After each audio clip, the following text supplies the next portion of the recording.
전액 같은 경우는 엔캠이 이미 낸솔에다가 ESS 전액을 또 공급을 하고 있고, 전액 기업들은 상대적으로 준비 좀 돼 있어서 수요가 될 수밖에 없는 것이고, ESS 쪽의 영향이 훨씬 더 크다라고 인식을 하시면 좋을 것 같고요. 2차 전지 한해서 양극재 쪽보다는 전액 쪽으로 집중하는 전략이 지금 더 효율적이다. 네, 안녕하세요. IM증권 서울금융센터에서 근무하고 있는 이창환 영업이사라고 합니다. 네, 반갑습니다.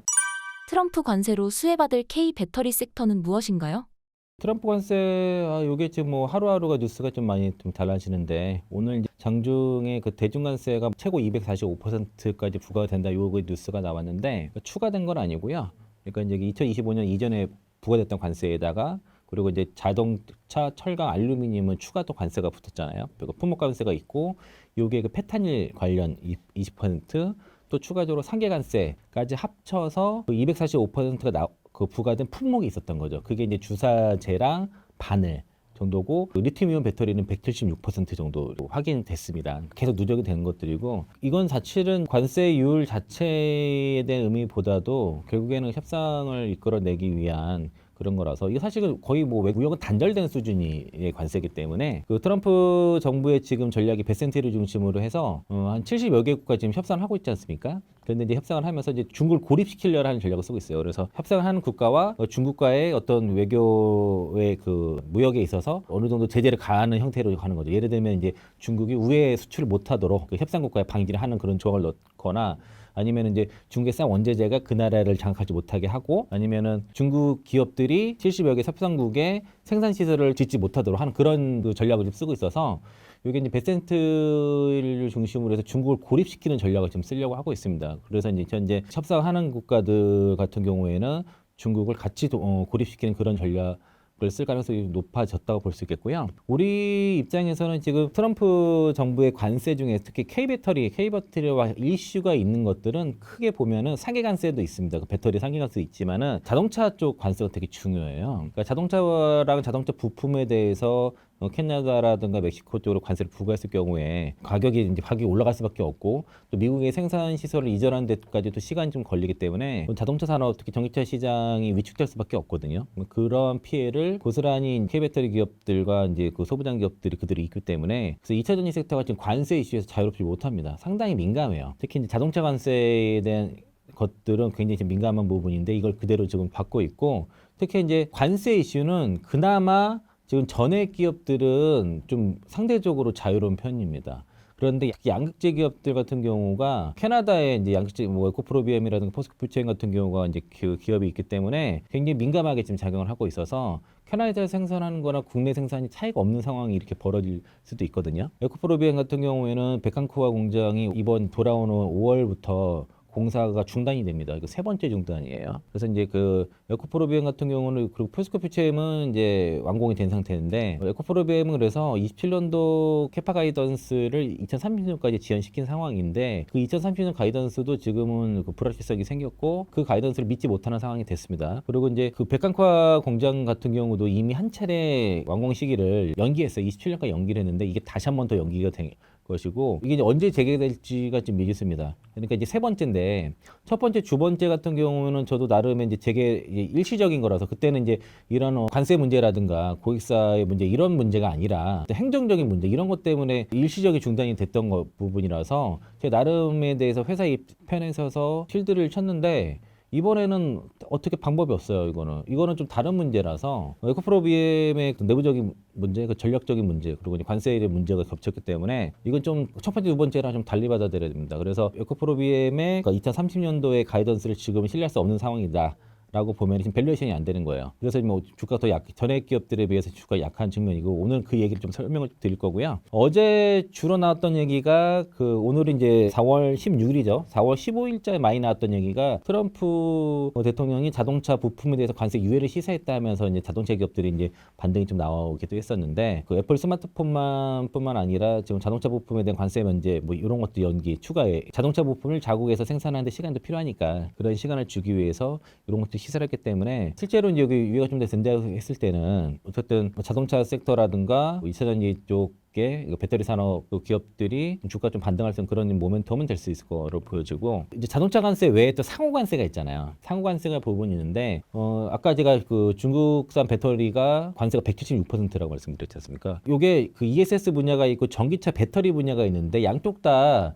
물론 상당히 영향을 주겠지만은 특히 ESS 쪽이 미치는 영향이 훨씬 더 큽니다. 이 관세 이슈는. 왜 그러냐면 전기차용은 상대적으로 좀 적을 수가 있어. 왜냐면은 ESS 같은 경우가 이미 상당히 거의 중국산 배터리 거의 장악을 한 상태거든요.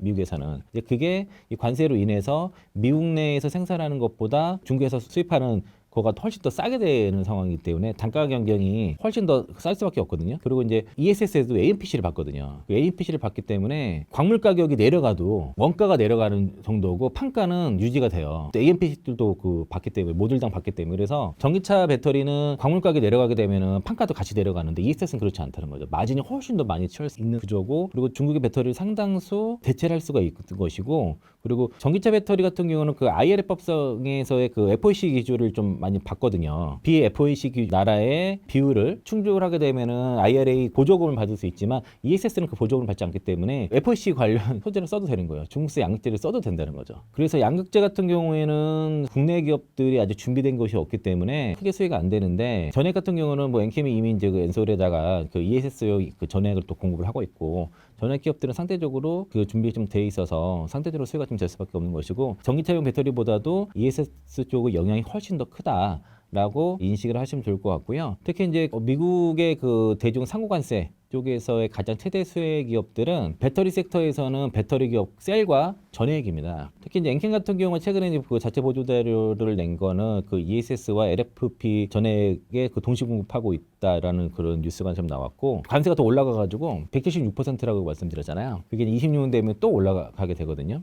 어쨌든 간에 이게 엔캠 같은 경우가 엔솔이 지금 ESS 배터리를 생산하고 있으니까 전액을 100% 공급을 진행하고 있는 상황이라서 엔캠 같은 경우가 이제 그런 수요가 된다고 지금 보시면 되겠고 그리고 ESS 배터리에 전액이 더 많이 들어갑니다. 한 2배 이상 들어가요. 3원계보다 더 많이 들어가는 그런 특징이 있는데 단가가 좀 그 3원계보다 낮은 측면은 있지만은 어쨌든 그래서 지금 엔솔이 엔캠의 그 LFP용 전액을 좀 더 많이 지금 사용하고 있다라고 좀 보시면 좋을 것 같고 엔캠은 그리고 그 AESC에게도 아마 공급을 지금 준비를 하고 있어요. 엔캠 같은 경우가 ESS용 전액 쪽에 지금 실적이 좀 많이 올라갈 것으로 예상이 들고 특히 이제 미국에서 특히 엔캠 같은 경우가 이제 ESS 시장에서 그 미국과 중국에 모두 현재가 된 상태라서 일단 고객을 거의 다 확보를 잘 하고 있다는 그런 장점이 있고 아까도 말씀드린 것처럼 배터리와 그리고 전액 기업들은 다 미국 현지화돼 있잖아요. 다 공장을 다 지었고 그리고 덕산테크피아 같은 경우가 올해 이제 10만 톤까지 캐파를 지었고 20만 톤까지 확장 예정이고 엔캠도 10만 5천 톤의 캐파를 진 상태에서 올해 연말까지 15만 톤 캐파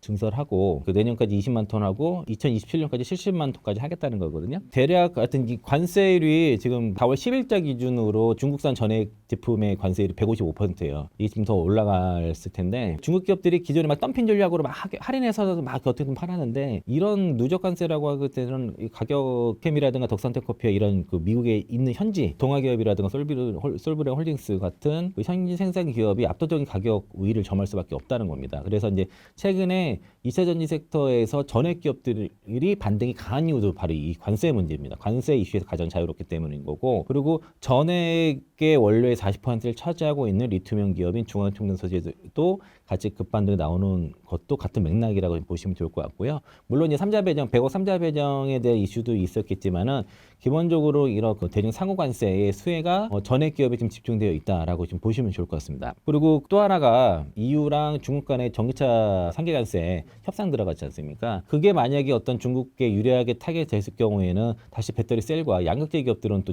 부담이 될 수 있거든요.